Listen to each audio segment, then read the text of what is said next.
Hey Bears fans, Harrison Graham here, back with another video. It's mailbag time here on Chicago Bears Now. I appreciate everybody using hashtag Bears on our recent videos to submit your questions. You can always do that to get on our next Q&A. Let's go ahead and jump on into Adrian asking about Damon Harrison. Could he be a fit with the Chicago Bears?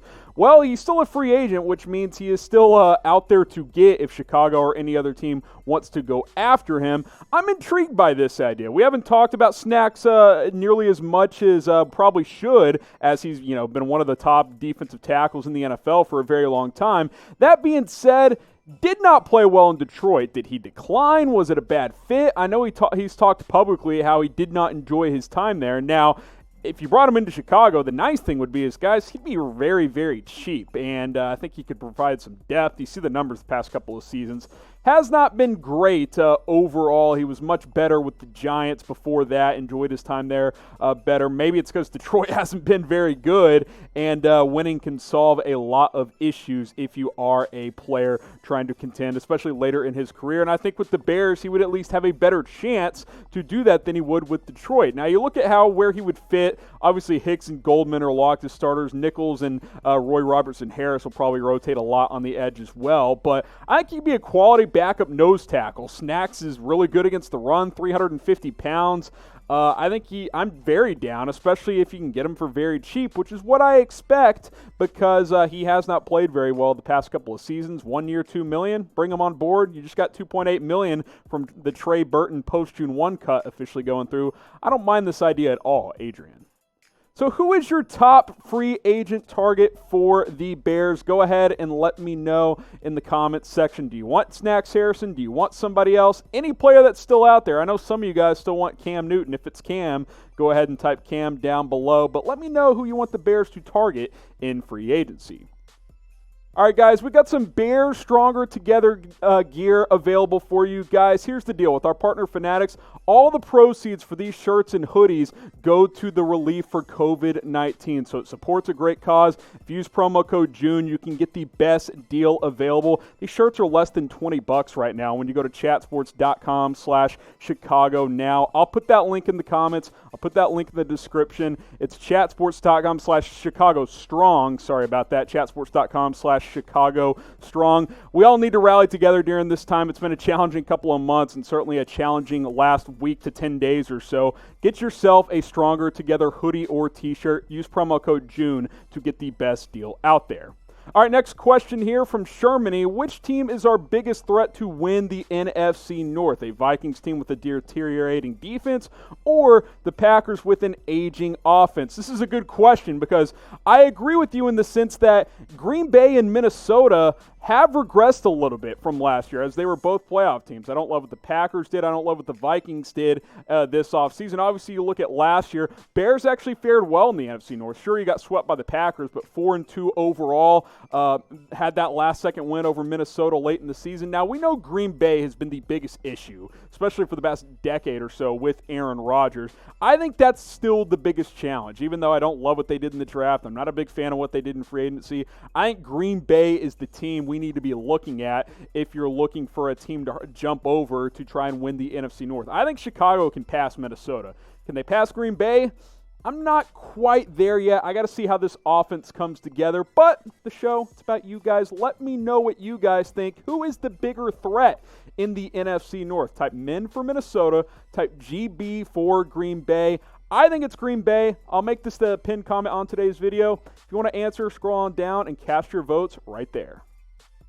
Let's go to Ari Libby here asking, who do you see being the players the team is counting on to put up better numbers than last year using hashtag Bears? Well, I think there's a couple of players that come to mind when I think of guys who need to, put up bigger numbers. How about Anthony Miller? Year 3 as a young wide receiver. This is when you see players take a big jump. You saw the small leap last year from his rookie to sophomore season. Now as he enters year 3, Could he push for 800, 900 yards? Potentially. He's clearly your number 2 receiver on this offense. And then David Montgomery, a player we've talked about a lot. I liked him a lot coming out of Iowa State. If the offensive line plays a little bit better, I think this is a 1,000-yard back this year. He's a good pass catcher as well. But if you want expanded thoughts on other players who could step up this year, I actually just released this video, 2020 breakout players, Miller and Montgomery on it. Find out who else is on that list. Go to youtube.com/BearsNow. Just go to the recent videos. You're already on the channel. You're already watching.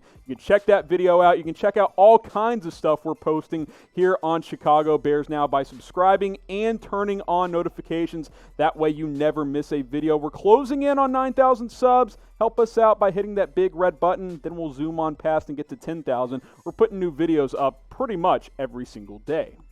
Let's go to Reese Lawley here on today's Chicago Bears mailbag. Do you think that we should trade for Adams, and what would we give them? What would we have to give them is probably the better way to say that.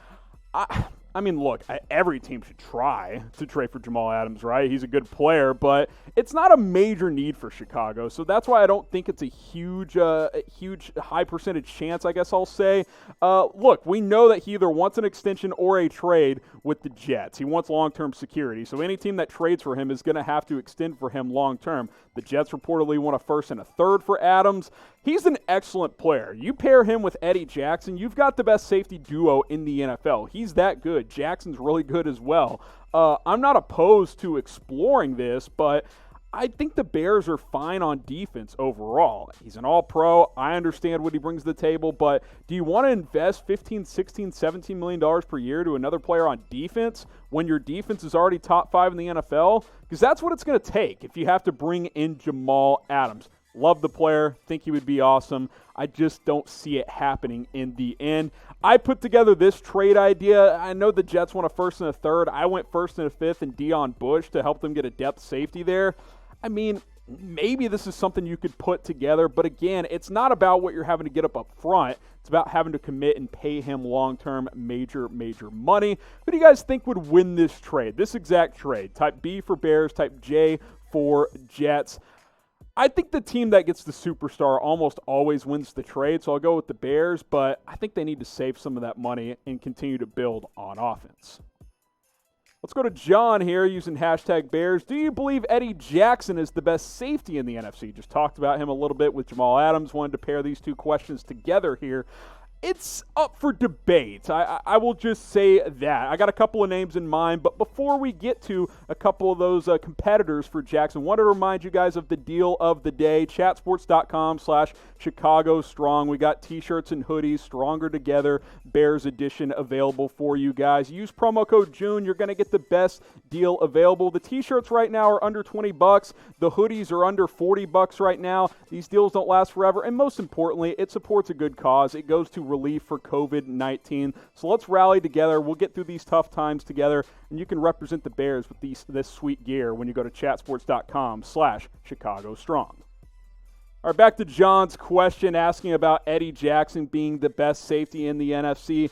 It's hard to say for sure, right? But it's possible because when you think of the best safeties in the NFL, a lot of them are in the AFC, like Tyrann Mathieu and Jamal Adams and some of those guys. Jackson's really good. He's in the mix for being the best in the NFC. He's a good tackler. He's good at the line of scrimmage. He's excellent in coverage. The Bears have kind of tinkered with him at strong and free safety. I definitely think he's better at free safety. He's certainly a playmaker. I think he'll have more than one interception this season. These are some other guys in the mix. Minnesota's got two really good ones in Anthony Harrison, Harrison Smith. I think Marcus Williams is a really good player as well in New Orleans. I think it's one of these four guys as the best in the NFC. Do you guys think it's Eddie Jackson? I'm imagining a lot of you guys do, since we, you are Bears fans after all. Type Y for yes, type N for no if you think Jackson is the best safety in the NFC.